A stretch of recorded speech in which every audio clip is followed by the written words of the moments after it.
Assalamualaikum warahmatullahi wabarakatuh, sahabatku semua, senusantara, se-Indonesia Raya. Salam satu jiwa. Ini ada pertanyaan ya dari sahabat kita. Ini yang ditanyakan adalah bagaimana caranya bertawasul dengan benar. Seperti itu. Nah, pertanyaan yang sangat luar biasa ya, bagus sekali menurut saya. Karena dalam bertawasul ini kita juga harus tahu diterima enggaknya, sampai tidaknya itu kita juga harus tahu gitu.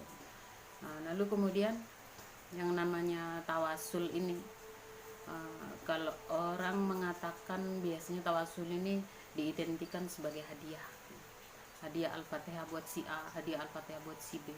Nah, seperti itu. Sebetulnya Al-Fatihah itu bukan untuk hadiah gitu. Karena hakikat daripada Al-Fatihah itu adalah batang tubuh kita.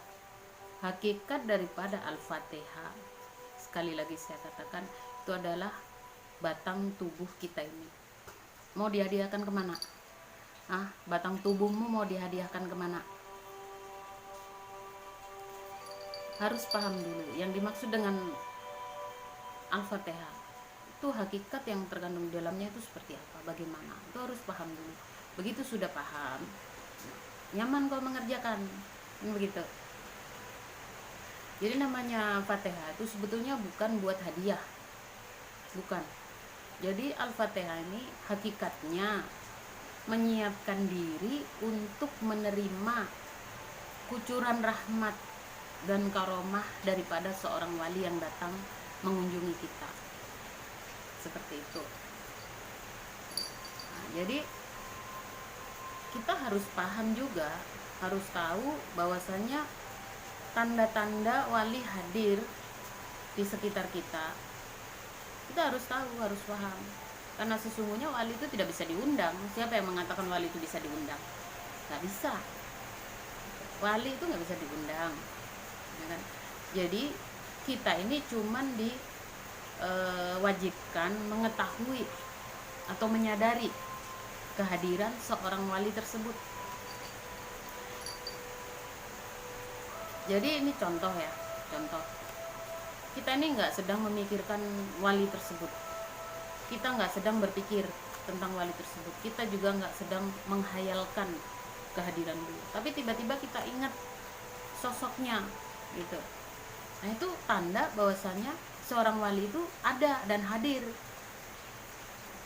Kalau sudah kita bisa menyadari bahwasanya ketika kita ingat tanpa kita rencana, tanpa kita menginginkan, tiba-tiba seorang wali, sosok wali itu tadi hadir di ingatan kita, itu tanda bahwasanya kita ini akan mendapatkan kucuran rahmat dari beliau gitu.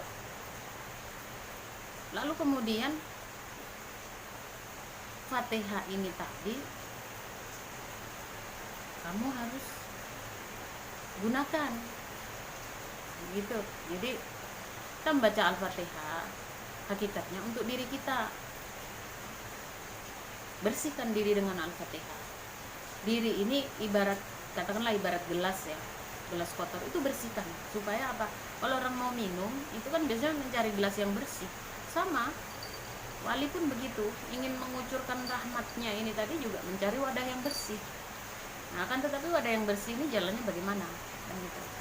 Nah, wadah yang bersih ketika dia membaca Al-Fatihah itu hakikatnya mengosongkan, membersihkan dan mengosongkan diri kita ini.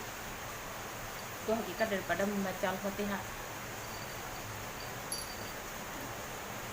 Lalu bagaimana dengan orang yang datang ke makam wali ya, makam wali? Kan pasti di situ dia bertawasul, Fadailah hadrati Rasulillah Sayyidil Anbiya wal Mursalin dan seterusnya, ya kan? Nah, itu di situ kita harus bisa mengartikan atau memaknai apa yang kita ucapkan. Contoh seperti Al-Fatihah. Al-Fatihah kita harus lihat diri kita, ingat kepada diri kita. Ilah hadrati berarti aku menghadirkan. Nah, menghadirkan siapa? Bukan wali. Yang dihadirkan bukan wali, ya kan? Ilah hadrati Rasulillah.